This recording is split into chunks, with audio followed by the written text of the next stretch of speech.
You never plan for it, you know? The darkness. It doesn't start with a bang, a headline, a dramatic fall. It starts quietly, like rainwater seeping into cracked foundations, one drop, then another, until the whole structure is rotten, and you're standing in the cellar, wondering how you ever lived in the light. My name doesn't matter anymore. What matters is the story, my story, and the proof I found that makes me question everything I thought I knew, everything I became. Proof that maybe the monster wasn't born. He was carefully, deliberately made.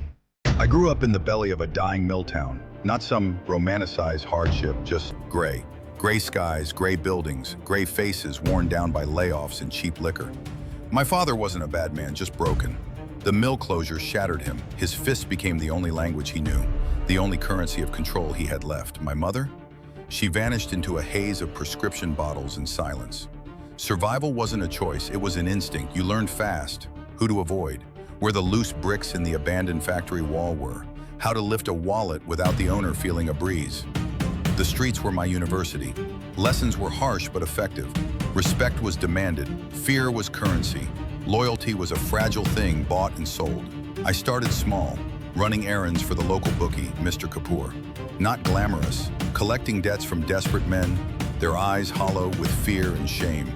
Delivering unmarked packages to shuttered shops. I learned to read eyes, not words. To see the flicker of deceit, the tremor of fear, the cold calculation beneath a friendly smile. Violence? It was always a tool, a last resort.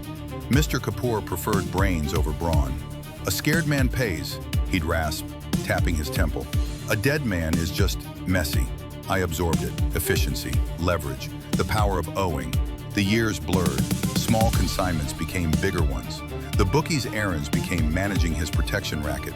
My reputation grew, not as a thug, but as someone who got things done. Quietly, effectively. I cultivated connections, not just with other street-level operators, but with board clerks in government offices. Weary beat cops who appreciated a discreet envelope slipped into a newspaper. Even junior lawyers looking for an edge. Information was my true currency. Knowing who was vulnerable, who was greedy, who had secrets. I built a network, a spider web of favors and debts. People owed me. That was power far more potent than any gun. I moved up, handled logistics for shipments that never appeared on any manifest, orchestrated diversions when rivals got too close, negotiated territories not with bullets but with carefully presented alternatives.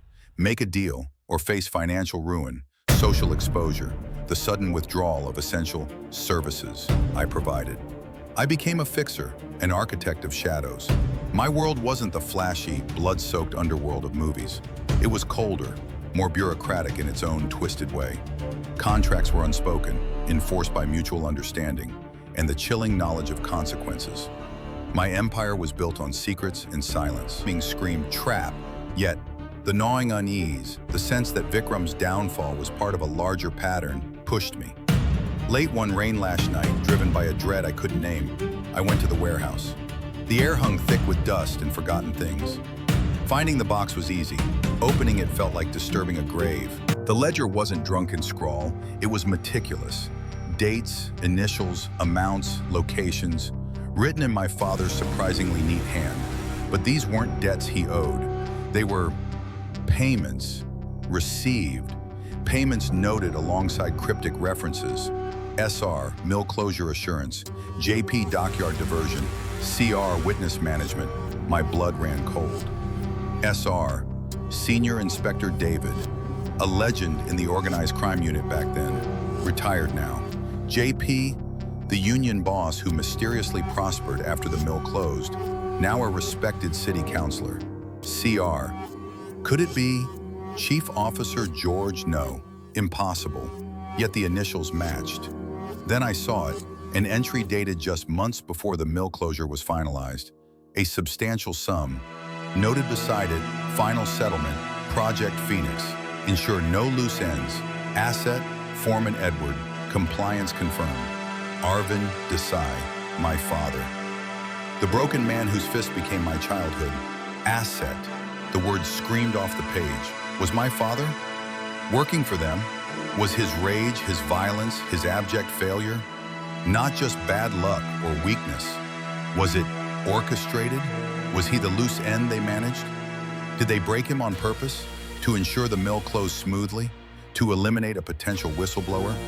Suddenly, Vikram's downfall didn't feel like betrayal.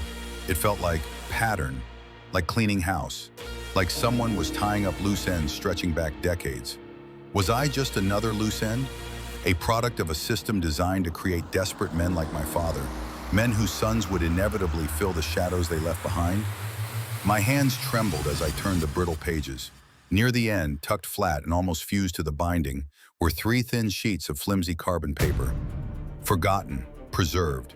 They held faint, ghostly replicas of typed letters on official letterhead, police department letterhead. The originals were long gone, but the carbons remained.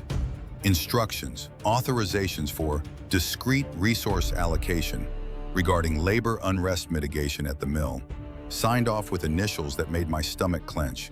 Initials belonging to men now in positions of significant power, men who'd built their careers on cleaning up the city. This wasn't just my father's shame. This was a blueprint, a ledger detailing how the city's underbelly wasn't just tolerated by the powers above, but actively cultivated. My rise, my empire of secrets.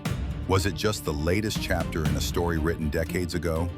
Was I not the Kingpin, but just another pawn, playing a role assigned to me by the very forces I thought I was outsmarting? The rain hammered on the warehouse roof like accusing fingers. I stood there, the cold ledger in my hands, the ghostly carbon copies feeling like radioactive ore. This evidence, it could burn everything down. The powerful men whose initials stained these pages. My own carefully constructed empire. The fragile but escape? Where do you run when the shadows themselves belong to your enemy? When the hand that might pull you up could just as easily be the one that pushed you into the abyss? If I expose this, who would believe the word of a criminal kingpin against pillars of the community? They'd bury me and the ledger with me. Or worse, they'd find me. Do I use it? Leverage this ancient rot to buy my own freedom, perpetuating the cycle? Do I vanish, leaving the truth to molder in another dark corner? Or do I risk everything? For what? Justice? Revenge? Or just the desperate hope of stepping out of a shadow not of my making? That's where I am, right now, staring at these pages that whisper of a past that built my present, a present that feels like a gilded trap. The ledger is real, the carbons, they're real. The names, you could probably guess them if you dug deep enough into the city's history. But here's the question that haunts me, the question I leave with you. Who truly controls the darkness? The monsters we see, or the ones who create the conditions for monsters to thrive? Am I the villain of this story, or just another victim caught in a much older, much darker game? This story, it blurs the line between predator and prey in a way that still chills me. What would you do if you held proof that the world above was just as twisted as the world below? Share your thoughts, your own experiences with impossible choices and hidden truths down in the comments. Let's unravel this mystery together.